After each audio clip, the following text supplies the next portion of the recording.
Hello, welcome to the channel, DJ here. And what I want to ask you is, when will it all stop? I don't know whether it will or not. This is an article, it's a short article, written by Tom Slater. And I just want to read it word for word to tell you all about it because it's offensive.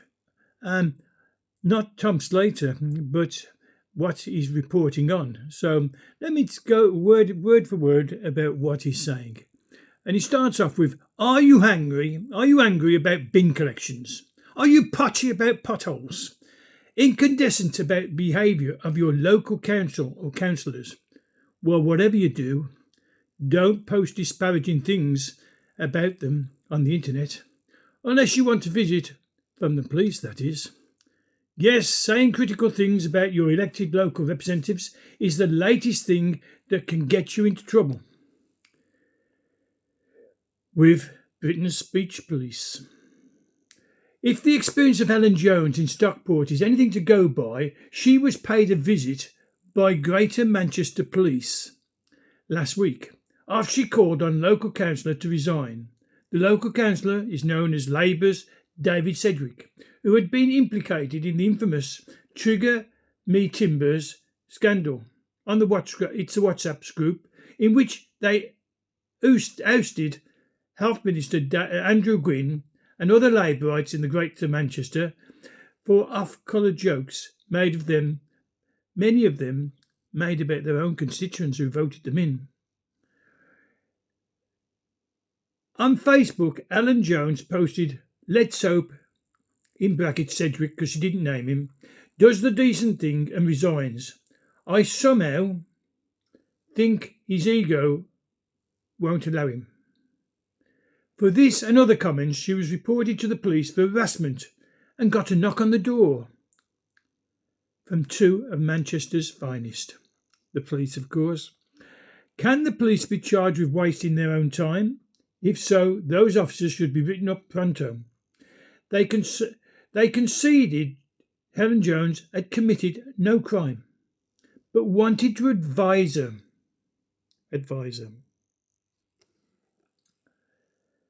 About the complaint anyway.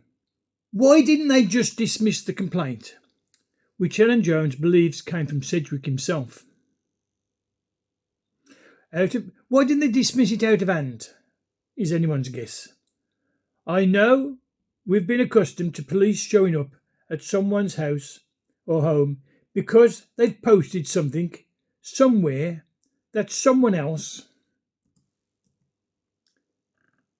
found offensive. But we really shouldn't. From the thousands of arrests each year over grossly offensive tweets to Orwellian harvesting of non-crime hate incidents, the police are fast becoming the armed wing of an offence of culture. What's more, just because no further action was taken with Helen Jones, that doesn't mean cases like hers aren't a problem for freedom of speech. If ordinary people fear a police officer showing up if they speak their minds online, this is bound to intimidate some of them into silence. I would say most of them. We will have to see whether I'm right or wrong. What's more, this incredulous pursuit of vexatious complaints effectively turns the police force into a personal goon squad of the easily offended. Whether they are of trans activist, furious about being accurately gendered, or a local politician who doesn't like to be criticised. Indeed, cases like this are a reminder that, where Britain's literal police are concerned, our censorious laws are only half the problem. From those in Merseyside coppers who drove around with the billboard declaring being offensive is an offence, they actually drove around. The Merseyside coppers drove a van with the slogan on the side, being offensive is an offence. To the Glasgow police social media team who tweeted, think before you post, or you may receive a visit from us this weekend. Many police forces have been willing to participate in their collective rebrand as a pound shop Stasi, often going above and beyond the law, actually going above and beyond the law that it actually says or requires of them.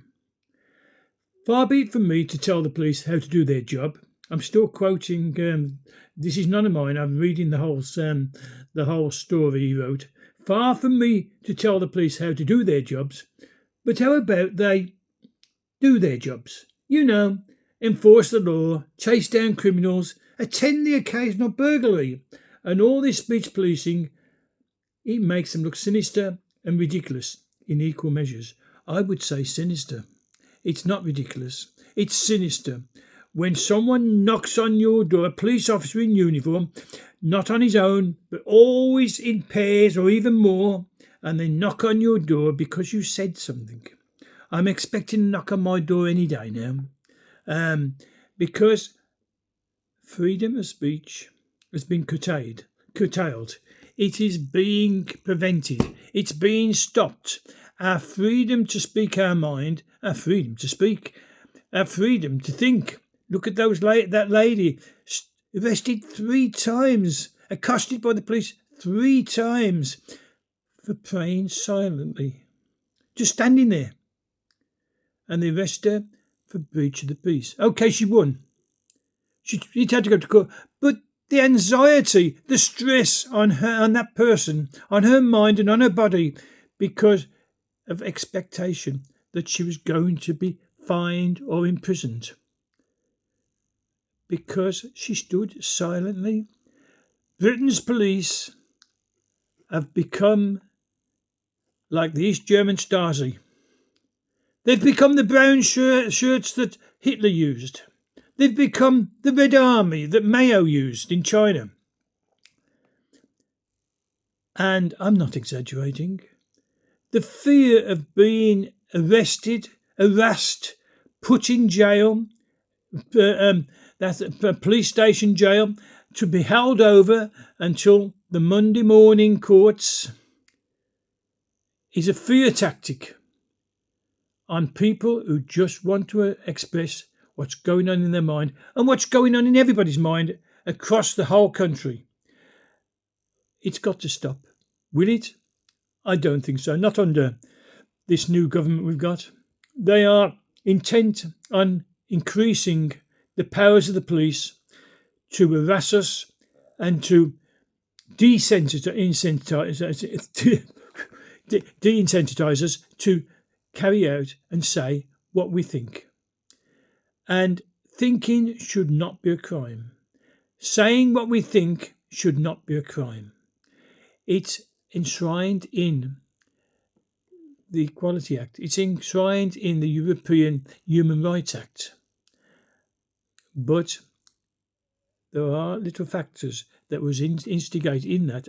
We've got the British, the UK Rights Act, and it has sections in it which qualify. And I did a post on it. Yeah, look it up.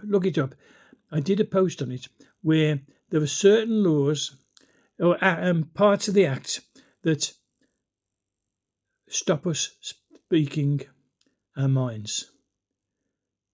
We have not got freedom in Britain, and it's an illusion that we have. And we're going to find out more and more how much that illusion is going to shrink down like a curtain that shrinks and falls from its hangings. So I'm going to finish there. I want your comments. Do like the button. I need the likes, but I do need your subscription. So it doesn't cost you a penny, doesn't cost you a cent, doesn't even cost you a rupee. It's totally free. Just press the subscribe button. Then I know I can continue. So until the next one, bye for now.